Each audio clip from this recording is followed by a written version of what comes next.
ಗುರುವಚನ ಇಲ್ಲ ಅಂದರೆ ಸ್ವರ್ಗ ವೈಕುಂಠ ಸುಖ ಸಿಗಬಹುದು.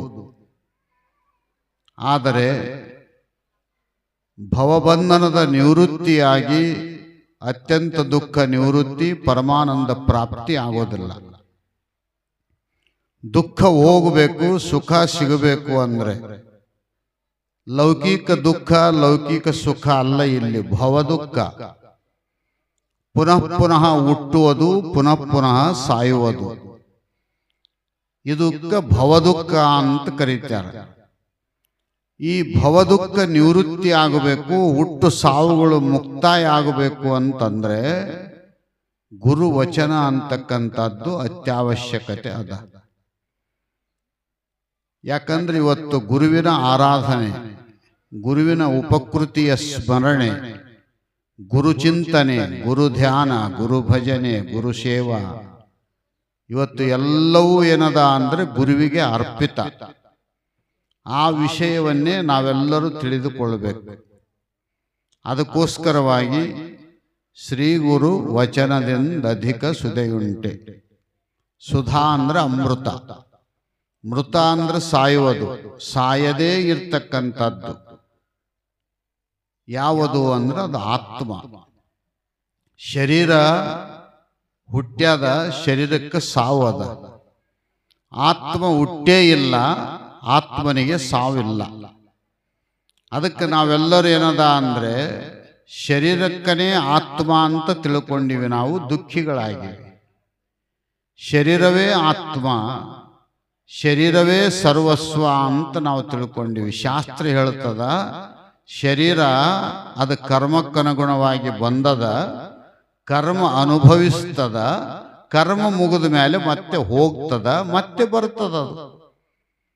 ಹೋಗೋದು ಬರೋದು ಕೆಲಸ ಶರೀರದ್ದು, ಆದರೆ ಹೋಗಂಗಿಲ್ಲ ಬರಂಗಿಲ್ಲ, ಕಾಯಂ ಇರ್ತಕ್ಕಂಥದ್ದು ಆತ್ಮ. ಅಂಥ ಆತ್ಮ ಸುಖವನ್ನ, ಆತ್ಮದ ಪರಿಚಯವನ್ನ, ಆತ್ಮಾನಂದವನ್ನ, ನಿತ್ಯ ಸುಖವನ್ನ, ದುಃಖದ ನಿವೃತ್ತಿಯನ್ನ ನಾವು ಮಾಡಿಕೊಳ್ಬೇಕಾಗಿತ್ತು. ಅಂದ್ರೆ ನಾವು ಎಲ್ಲಿಗೆ ಹೋದ್ರೆ ಅದು ಸಿಗಲಿಕ್ಕೆ ಸಾಧ್ಯ ಇಲ್ಲ. ಗುರು ಸನ್ನಿಧಾನಕ್ಕೆ ಬರಬೇಕು. ಕಾಶಿ ರಾಮೇಶ್ವರ ಲೇಸುಳ್ಳ ಪರ್ವತವು ಈಸು ಕೂಡಲು ನಿಮ್ಮ ಪಾದಕ್ಕೆ ಸರಿ ಇಲ್ಲ. ಎಷ್ಟೆಷ್ಟು ದೇವಸ್ಥಾನಗಳು, ಎಷ್ಟು ಸಮುದ್ರಗಳು, ಎಷ್ಟು ನದಿಗಳು ಅದಾವ. ಎಷ್ಟೇ ಇದ್ರೂ ಸಹಿತ ನೋಡ್ಲಿಕ್ಕೆ ಕಣ್ಣಿಗೆ ಬಹಳ ದೊಡ್ಡ ಅನಿಸಿದ್ರೂ ಸಹಿತ ಗುರುವಿನ ಮುಂದೆ ಅವು ಯಾವ ದೊಡ್ಡ ಅಲ್ಲ. ಈಗ ಸೂರ್ಯ ಅದಾನ, ಏನ್ರಿ ನಾನು ಫೋಕಸ್ ಲೈಟ್ ತಂದೇನಿ, ನಂದು 1 ಕಿಲೋಮೀಟರ್ ಬೀಳ್ತದ. ಮೊನ್ನೆ ಕಾರ್ತಿಕ ಮಾಸದೊಳಗೆ ಹುಬ್ಬಳ್ಳಿ ಒಳಗ ಲೈಟ್ ಹಚ್ಚಿದ್ರು. ಎಂತ ಲೈಟು ಅಂತ ಕೇಳಿದ್ರೆ ಹುಬ್ಬಳ್ಳಿಯ ಕೊನೆ ಭಾಗಕ್ಕೂ ಸಹಿತ ಅದ್ರ ಫೋಕಸ್ ಹೋಗ್ಬೇಕು, ಅಷ್ಟು ದೊಡ್ಡ ಲೈಟ್. 1 ದಿವಸಕ್ಕೆ 3 ಲಕ್ಷ ಬಾಡಿಗೆ ಅದು. ಅಂಥ ಲೈಟ್ಗಳನ್ನು ಹಚ್ಚಿದ್ರು. ಕ್ಷಣ ಕ್ಷಣಕ್ಕ ಕೈಲಾಸ ಮಂಟಪ, ಸಮಾಧಿ ಮಂದಿರ, ಗುರುನಾಥ ಅಜ್ಜನ ಸಮಾಧಿ ಮಂದಿರ ಒಂದೊಂದು ಕ್ಷಣಕ್ಕೆ ಒಂದೊಂದು ಕಲರ್ ಕಾಣಿಸ್ತದ್ದು. ಅಂತ ಲೈಟ್ ಹಚ್ಚಿದ್ರು. ಎಷ್ಟು ಲೈಟ್ ಹಚ್ಚಿದ್ರು ಒಬ್ಬ ಸೂರ್ಯನಿಗೆ ಸಮ ಆಗಲಿಕ್ಕೆ ಸಾಧ್ಯ ಇಲ್ಲ.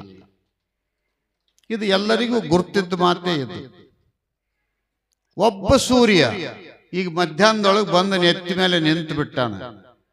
ಈಗ ನಾವು ಅಕಸ್ಮಾತ್ ಸಪ್ಲೈಯರಿಗೆ ಹೇಳಿ ಫೋಕಸ್ ಲೈಟ್ ಹಚ್ಚಿಬಿಡಪ್ಪ, ನಮ್ಮ ಪ್ರವಚನ ನಡೀತದ ಅಂದ್ಬಿಟ್ರೆ ಅವನೇನಂತಾನ, ಸ್ವಾಮಿಗಳೇ ನೀವು ಇಲ್ಲಿರೋದ್ರ ಬದಲು ಧಾರವಾಡಕ್ಕೆ ಹೋಗೋದು ಭಾಳ ಚಲೋ ಅಂತಾನಿಲ್ಲ. ನಿಮ್ಮ ತಲೆ ಬರಬರ ಐತಿಲ್ಲ. ನೆತ್ತಿ ಮೇಲೆ ಸೂರ್ಯ ಜಗತ್ತು ಪ್ರಕಾಶ ಮಾಡ್ಲಿಕ್ಕೆ ಹತ್ತಾನ. ಅದನ್ನ ಬಿಟ್ಟು ನೀವು ಒಂದು ಫೋಕಸ್ ಹಚ್ಚಿಕೊಂಡು ಪ್ರವಚನ ಮಾಡ್ತೀವಿ ಅಂದ್ರೆ ಎಷ್ಟು ದಡ್ರಿರ್ಬೋದು ಅಂತಾರಿಲ್ಲ. ಅದು ಹೆಂಗ ಐತೋ, ಕಾಶಿ ರಾಮೇಶ್ವರ ಅನೇಕ ತೀರ್ಥ ಕ್ಷೇತ್ರಗಳು ಎಷ್ಟೇ ಇದ್ರೂ ಸಹಿತ ನಾವು ಸುಮಾರು ಅನ್ನಂಗಿಲ್ಲ. ಅವುಗಳನ್ನ ಎಷ್ಟೇ ಇದ್ರೂ ಸಹಿತ ಗುರುವಿಗೆ ಸಮ ಆಗಲಿಕ್ಕೆ ಸಾಧ್ಯ ಇಲ್ಲ. ದುಃಖದ ನಿವೃತ್ತಿ, ಆನಂದದ ಪ್ರಾಪ್ತಿ ಆಗಬೇಕಾಗಿತ್ತು ಅಂದ್ರೆ ಶ್ರೋತ್ರೀಯ ಬ್ರಹ್ಮನಿಷ್ಠ ಸದ್ಗುರುವಿನ ಸನ್ನಿಧಾನಕ್ಕೆ ಹೋಗಿ ಆಪ್ತ ಅಂಗಸ್ಥಾನ ಸದ್ಭಾವ ಅಂತಕ್ಕಂಥ ಚತುರ್ವಿಧ ಸೇವಾದಿಗಳನ್ನು ಮಾಡಿ ಶ್ರವಣ ಮನನ ನಿಧಿಧ್ಯಾಸನಾದಿಗಳನ್ನು ಮಾಡಿದಾಗ ಈ ಭವದುಃಖ ಅಂತಕ್ಕಂಥದ್ದು ದೂರ ಆಗಲಿಕ್ಕೆ ಸಾಧ್ಯತೆ ಅದು.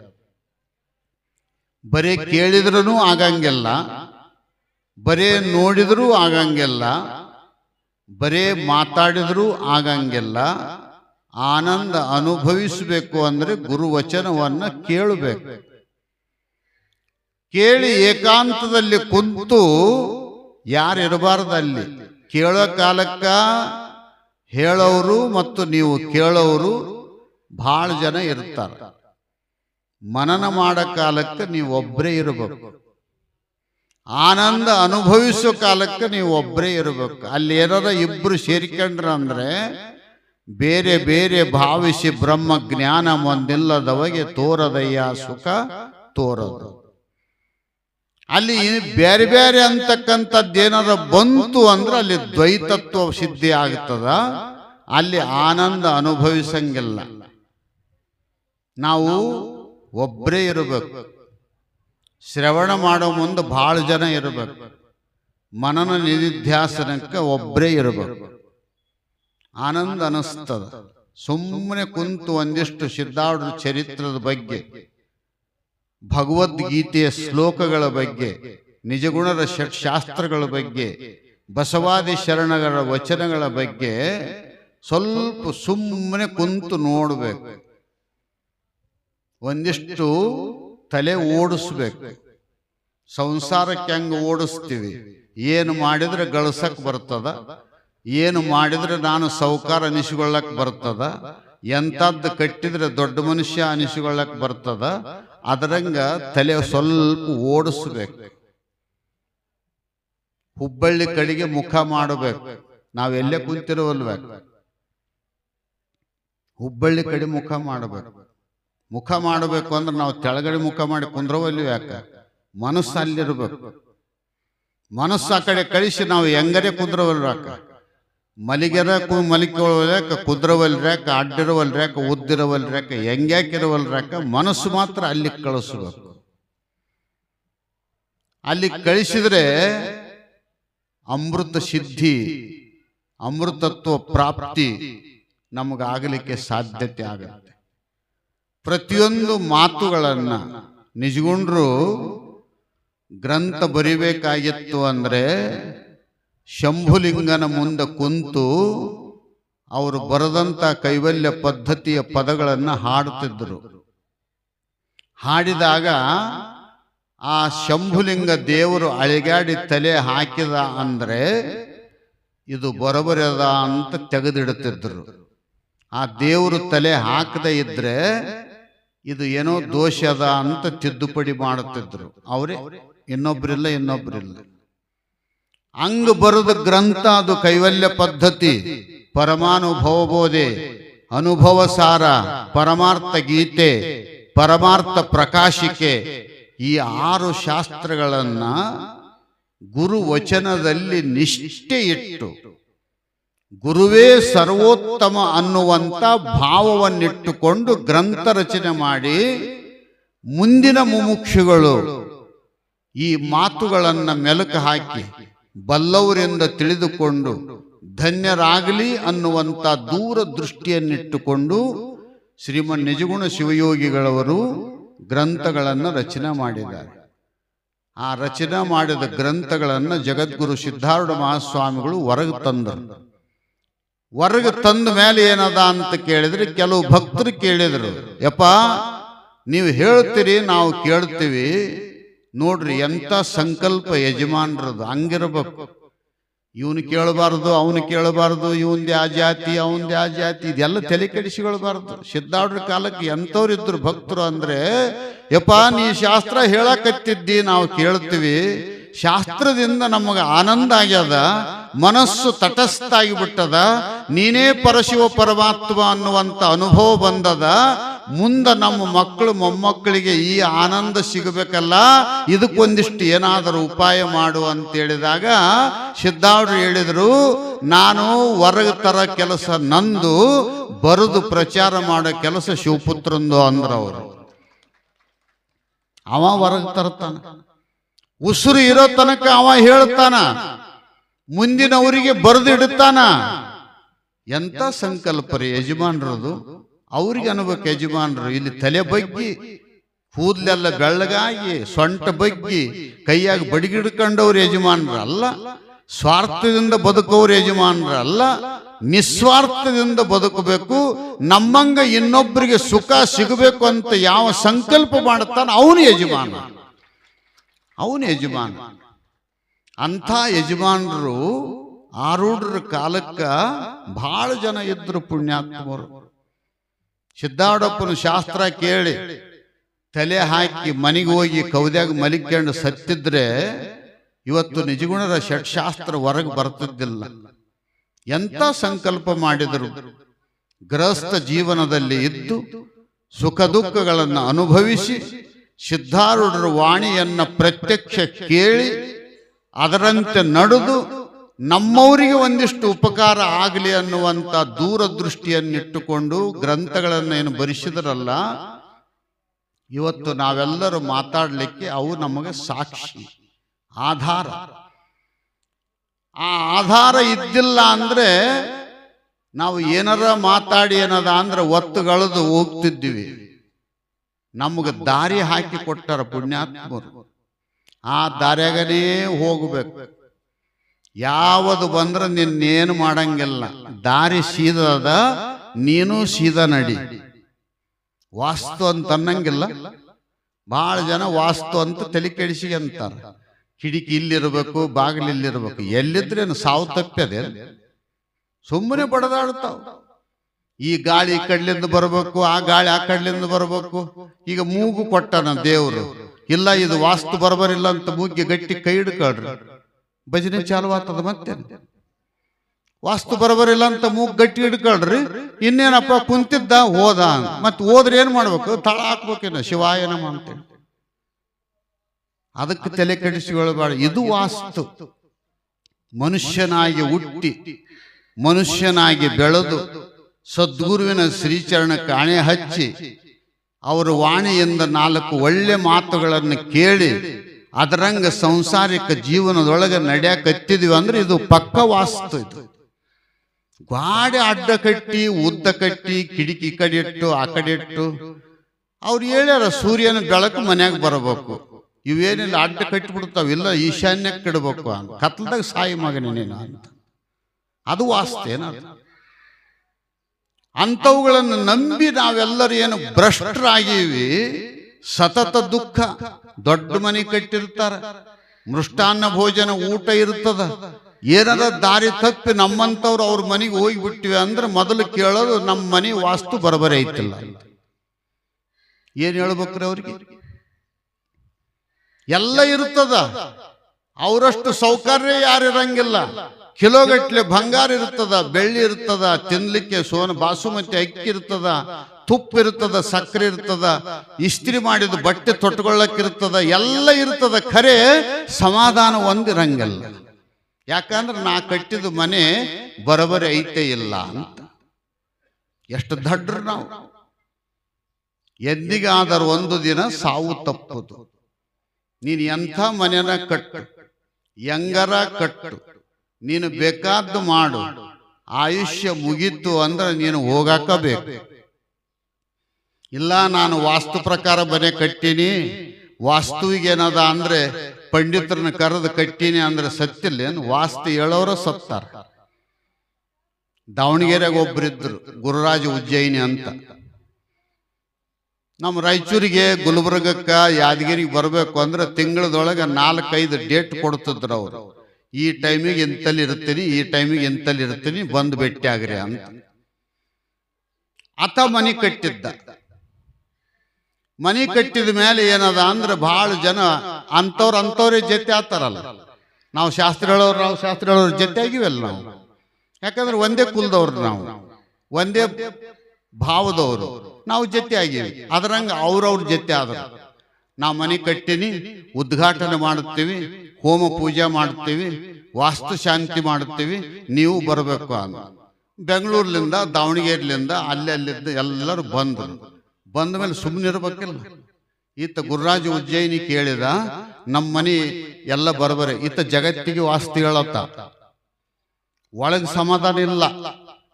ಜಗತ್ತಿಗೆ ಹೇಳ್ತಾನ, ಮಂದಿಗೆ ಬೇಕಾದ್ದು ಹೇಳ್ತಾನ, ಒಳಗಿಲ್ಲ. ಈತ ಕೇಳಿದ, ನನ್ನ ಮನೆ ಬರಬರೆ ಐತಿಲ್ಲ ಅಂತ. ಅವ್ರು ಬಂದವರು ನಾವ್ಯಾಕೆ ಸುಮಾರು ಆಗ್ಬೇಕಂತ ಈ ಕಿಡಿಕಿ ಈ ಕಡೆ ಇಡ್ಬೇಕಂತ ಹೇಳಿದ್ರು. ಏನ್ ಮಾಡತ್ತಪ್ಪ, ಈ ಕಿಡಿಕಿ ಈ ಕಡೆ ಇಟ್ಟರು ಬರಬರಿ ಆಯ್ತಿತ್ತು ಅಂದ. ಅವ ಅಂದ, ನಾನು ಜಗತ್ತಿಗೆ ಅರ್ಧ ಕರ್ನಾಟಕಕ್ಕನೇ ಪಂಚಾಂಗ ಹೇಳ್ತೀನಿ, ನನಗೆ ನೀವು ಹೇಳಿದ್ರಲ್ಲ ಅಂತ ಅದೇ ಪರಿಗಿನಾಗ ಸತ್ತ. ಮೂರ ಸಂಜೆಲಿ ಮೆರವಣಿಗೆ ಆಯ್ತು. ಯಾಕಾಯ್ತು ಅಂತ ಕೇಳಿದ್ರೆ, ಶ್ರೋತ್ರಿಯ ಬ್ರಹ್ಮನಿಷ್ಠ ಸದ್ಗುರುವಿನ ವಾಣಿ ಕೇಳಲಾರ್ದ ಅದಕ್ಕೆ ಹೋಯ್ತು.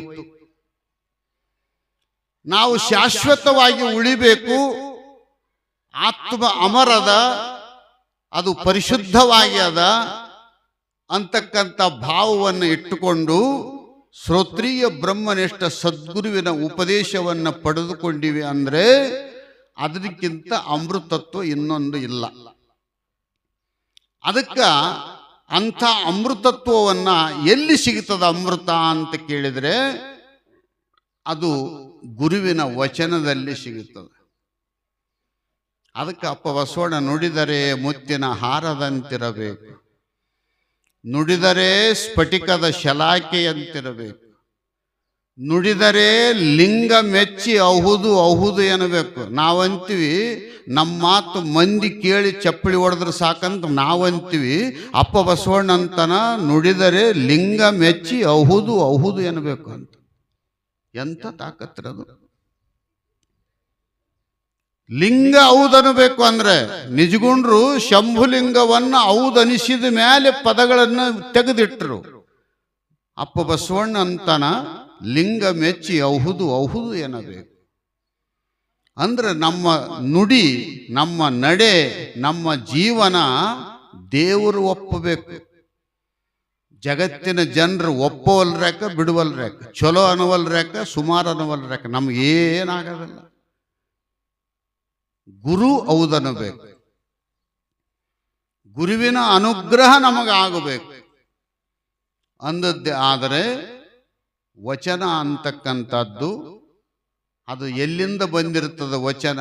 ಮಾತಿಗೂ ವಚನಕ್ಕೂ ವ್ಯತ್ಯಾಸ ಏನದ ಅಂತ ಕೇಳಿದ್ರೆ, ತಲೆಯಿಂದ ಬಂದದ್ದು ಮಾತು, ಹೃದಯದಿಂದ ಬಂದದ್ದು ವಚನ.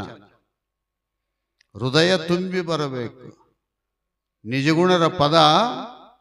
ಅದಕ್ಕೆ ನಮ್ಮ ಸರ್ಜಾಪುರದ ಮುತ್ಯ ಚನ್ನಬಸವ ಸ್ವಾಮಿಗಳು ಅಂತಿದ್ರು, ಬಹಳ ದುಃಖ ಆದಾಗ ಅನುಭವ ಸಾರದ 8ನೇ ಸಂಧಿ ಆನಂದ ಆವಿರ್ಭಾವ ಏನೈತೆ ಆ ಪದ ಅಂದ್ಬಿಡ್ಬೇಕು, ದುಃಖ ಎಲ್ಲ ಓದ್ತದ ಅಂತಿದ್ರು ಅವರು. ಎಷ್ಟು ಸರಳ ನೋಡಿ. ಆನಂದ ಆವಿರ್ಭಾವ ಆಗಬೇಕು ಅಂದ್ರೆ ಗುರುವಿನಲ್ಲಿ ನಿಷ್ಠೆ ಇಟ್ಟಿರಬೇಕು, ಗುರು ವಚನದಲ್ಲಿ ಶ್ರದ್ಧಾ ಇರಬೇಕು, ನಂಬಿಕೆ ಇರಬೇಕು. ಇದು ಹೌದು ಅಂತ ಮನಸ್ಸು ಒಪ್ಪಬೇಕು. ಸುಮ್ಮನೆ ಗೋಣ ಹಾಕಿದ್ರ ಅಲ್ಲ. ಯಾರೋ ಒಬ್ರು ಗೋಣ ಹಾಕ್ತಿದ್ರಂತ ಬಹಳ ಮಂದಿ. ಪಂಡಿತ್ ತಿಳ್ಕೊಂಡ ನಾನು ಶಾಸ್ತ್ರಕ್ಕೆ ಎಲ್ಲರೂ ಗೋಣ ಹಾಕ್ತಾರ ಅಂತ ಬಹಳ ಖುಷಿಯಾಗಿತ್ತು. ಆ ಪಂಡಿತ್ ಬಹಳ ಆನಂದದಿಂದ ಇದ್ದ, ಎಲ್ಲರೂ ತಲೆ ಹಾಕ್ತಾರ. ಅಲ್ಲಿ ಒಬ್ಬ ಬುದ್ಧಿವಂತ ಇದ್ದ, ರಾಜ ಕರೆಸಿದ್ದ. ರಾಜ ಹೋಗಿ ಹೇಳಿ, ನಮ್ಮ ಅರಮನೆಯಲ್ಲಿ ಎಲ್ಲರೂ ಪಂಡಿತರೇ ಅದಾರ, ಎಲ್ಲರಿಗೂ ಶಾಸ್ತ್ರಜ್ಞಾನ ಆಗ್ತದ, ಎಲ್ಲರೂ ಏನದ ಅಂದ್ರೆ ಮಾತುಗಳು ಕೇಳಿ ತಲೆ ದೂಗ್ತಾರ ಅಂತ ಒಬ್ಬ ಹೇಳಿದ. ಮತ್ತೊಬ್ಬ ಪಂಡಿತ ಬಂದಿದ್ದ, ಜ್ಞಾನಿ ಆತಂದ, ಎಲ್ಲರೂ ತಲೆ ಹಾಕ್ತಾರ. ಎದಕ್ಕೆ ತಲೆ ಹಾಕ್ತಾರ? ಗಾಳಿ ಬಿಟ್ರೂ ತಲೆ ಹಾಕ್ತಾರ, ಏನಾರ ಆದ್ರೂ ತಲೆ ಹಾಕ್ತಾರ. ನಿಮ್ಮ ಶಾಸ್ತ್ರಕ್ಕೆ ತಲೆ ಹಾಕೋರು ಎಷ್ಟು ಮಂದಿ ಅಂತಂದ. ಎಷ್ಟು ಮಂದಿ? ಕುಂತವ್ರೆಲ್ಲರೂ ತಲೆ ಹಾಕ್ತಾರಲ್ರಿ. ಹಂಗಲ್ಲ, ಒಂದು ರೂಲ್ಸ್ ಮಾಡ. ಏನದು ರೂಲ್ಸ್ ಅಂತ? ನಾಳೆ ಪ್ರವಚನ ನಡೆದಾಗ ಎಲ್ಲರೂ ಯಾರು ತಲೆ ಆಡಿಸ್ತಾರ ಅವರು ತಲೆ ಕತ್ತರಿಸ್ಬೇಕು ಅಂತ ರಾಜ ಡಂಗುರು ಸಾರಿದರು. ಯಾರು ಪ್ರವಚನ ಕುಂತ್ಕೊಂಡಾಗ ತಲೆ ಅಳಿಗಾಡಿಸ್ತಾರ ಅವರು ಕುತ್ತಿಗೆ ತೆಗಿಬೇಕು, ತಲೆ ತೆಗಿಬೇಕು ಅಂತ ಹೇಳಿದ. ಅನೌನ್ಸ್ ಆಯಿತು. ಎಲ್ಲರೂ ಪ್ರವಚನ ಕುಂತರು. ಸಂಜೆ ಹೊತ್ತು ಅನೌನ್ಸ್ ಆಯಿತು. ಬೆಳತನ ಪ್ರಾಕ್ಟೀಸ್ ಮಾಡಿದ್ರೆ ಗಟ್ಟಿ ಕುಂದ್ರಕ್ಕೆ ಬರ್ತದಿಲ್ಲ, ಇಲ್ಲಂದ್ರೆ ರುಂಡ ಓದ್ತದ. ಒಬ್ಬನ ಕಂಬಕ್ಕೆ ಕಟ್ಟಿ ಹಾಕ್ಯಂಡ, ಒಬ್ಬನಿದ್ರೆ ಹೆಣ್ತಿಗೆ ಹೇಳಿದ ನಾನು ಗಟ್ಟಿಗೆ ಹಿಡ್ಕೊಂಡು ಕುಂದ್ರು ಅಂತ. ಯಾಕಂದ್ರೆ ನಾಳೆ ಪ್ರವಚನಕ್ಕೆ ಹೋಗೋದೈತಿ. ಮತ್ತೆ ನಾನು ಅಳಿಗಾಡಿದ್ರೆ ಹಂಗ ನನ್ನ ರುಂಡ ಹೋಗ್ತದ ಅಂತ ಎಲ್ಲರೂ ಒಂದೊಂದು ಥರದ ಪ್ರಾಕ್ಟೀಸ್ ಮಾಡಿ ಅವ್ರಿಗೆ ಚಿಂತೆಯನ್ನು ನನ್ನ ಕುತ್ತಿಗೆ ಉಳಿಬೇಕಷ್ಟೆ. ಬಂದು ಕುಂತರು ಲಕ್ಷಗಟ್ಟಲೆ ಜನ. ಅಲ್ಲಲ್ಲಿ ಎಲ್ಲ ಬರ್ಚಿ ಹಿಡ್ಕೊಂಡು ನಿಂದ್ರಿಸಿದ್ರು. ಯಾವನಾರ ತಲೆ ಅಳಿಗಾಡಿಸಿದ ಹಂಗೆ ತೆಗೆದ ಬಿಡ್ಬೇಕು ಅಂತ. ಮತ್ತಿದು ಅನೌನ್ಸ್ ಆಯ್ತು. ಕುಂತಾರ ಗುರುಗಳು ಎದುರಿಗೆ. ಒಬ್ಬನ ಅಳಿಗಾಡವಲ್ಲ. ಒಬ್ಬನಂದ ನಾನು ಕಂಬಕ್ಕೆ ಕುಂದಿರ್ತೀನಪ್ಪ, ಗಟ್ಟಿ ಹಿಡ್ಕೊಂತೀನಿ.